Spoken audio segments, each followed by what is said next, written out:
Whoosh! Kwento ni Glenda Orris. Guhit ni Aldi Aguirre. Narito na ako! Sigaw ni Lingling. Bumulusok ang batang hangin mula sa kalangitan. Umingit ang mga sanga ng punong matitikas.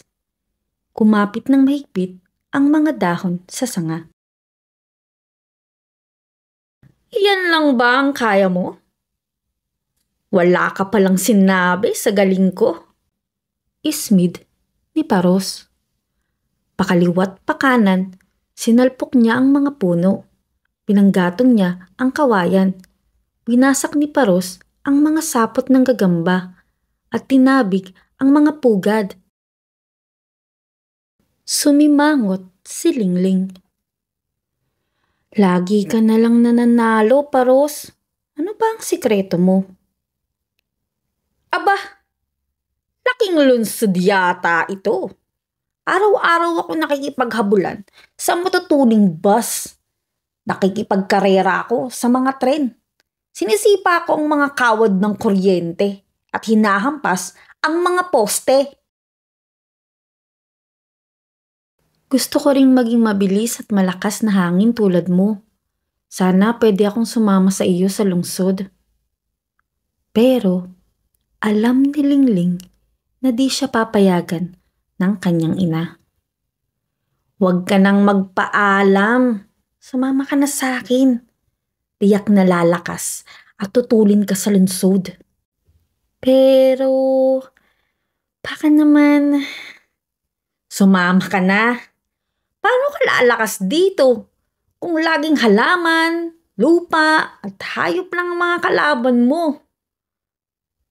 Pang-iinis ni Paros. Oo nga, ano? Kaya lang, hindi ka ba nababagot dito? Kung sasama ka, makikita mo ang malalapad na lansangan na dumaraan sa ilalim ng lupa. Mawiwili ka sa makukulay na ilaw sa mga pamilihan. O sige! Sige! Sasama na ako! Sinalubong sina Lingling at Paros ng mga tunog sa lungsod. Ha? Anong sinabi mo? Hindi kita narinig. Hiyaw ni Lingling kay Paros. Ang sabi ko, talasan mo ang mga mata mo. Makapalang usok dito. Kaya na ang matatayog na gusali. 1, 2, 3. Sipa sa bakal, hambalo sa simento. Napaso si Lingling sa bakal na nakabilad sa araw. Nakikita mo ba ang mga bintanang yari sa salamin? Yan ang ating lilingkisin. Mabilis tayong daraan pero maingat pa rin. Paalala ni Paros. 1, 2, 3. Nadulas ang mga langgam na naglalakad sa salamin. Nagulat ang mga mayang nagpapahinga sa pasamano. Tinitigan ni Lingling ang mga mayang nagmamadaling lumayo. Naalala niya sina Kalaw, Kwago at Agila. Masayang masaya si Lingling kapag naglalaro sila sa kagubatan. Halika na! May pagkarera na tayo sa mga tren. Iyon ang paborito ko. Wika ni Paros. Naalala ni Lingling ang mga daga at labuyo sa makiling. Matutulin din silang tumakbo. Tila tren din na umuusad ang may liliksing tuko. Anong problema? Pagod ka na ba? Tanong ni Paros nang hindi pa kumikilos si Lingling. Hindi naman. Hindi pa lang ako sanay sa usok at tunog ng lungsod. Napansin ni Paros ang matamlay na tinig ni Lingling. Nangungulila kaya siya? Sa di kalayuan, nakita ni Lingling ang mga bata sa malawak na palaruan. Nanumbalik ang kanyang sigla. Binatak niya ang kanyang katawan. Nabigyan ng ginhawa ang pawisang katawan ng mga bata. Woohoo! Narito na ang hangin! Pwede na tayo magpalipad ng saranggola! Biro ng mga bata sa isa't isa.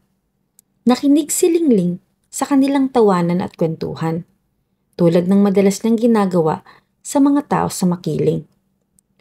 Uy! Kayo mga bata! Umuwi na kayo! Kanina pa malakas at malamig ang hangin. Baka umulan ng malakas! Paalala ng gwardiya sa palaruan. Ulan? Ulan. Ulan! Tama! Ulan nga! Kaya pala pinagbabawalan ako ng matatanda. Pulaslas ni Lingling na tila may naalala at biglang natuklasan. Agad niyang hinanap si Paros. Paros! Sabi ng mga taga-makiling, matagal na nilang hinihintay ang pagdating ng ulan ngayong taon. Ulan ang nagbibigay ng tubig sa mga dayuhan sa bundok. Sabi nila, hangin ang nagdadala ng ulan. O tapos, ano ngayon sa'yo kung ganun? Tanong ni Paros. Paros, hindi mabubuhay ang mga taga-makiling kung walang tubig. Kailangan ng umulan sa amin. At ako ang hangin na hinihintay nila. Ako ang magdadala ng ulan. Kaya pala hindi ako pinapayagang umalis sa kabundukan. Kailangan ka lang bumalik sa makiling. Wika ni Paros. Kung bibilisan mo ang pag-uwi, hindi nila malalaman na nawala ka ng maghapon. Biro pa ng kaibigan. Nagpasalamat si Lingling kay Paros. Sabi ni Ina, hindi lamang sa bilis at lakas na susukat ang kapangyarihan. Alam kong masaya ka rito sa lungsod. Pero masaya rin ako sa makiling. Marami akong kaibigan doon. Kailangan nila ako. Nakauwi na ang mga bata at matanda sa mga tahanang nakapaligid sa bundok. Naginhawaan ng lahat dahil sa hanging malamyos na bumabalot sa kanila. Kumalat ang amoy ng ginigisang bawang at sibuyas. Kay sarap ng amoy ng kanin na nagiin-in at pinipritong isda. Umikot si Lingling sa buong bundok makiling. Napangiti siya sa malawak na himpapawid at kanyang sinabi, dito na muna ang tahanan ko. Sumipol siya ng marahan hanggang malatagan ng hamog ang buong kabundukan.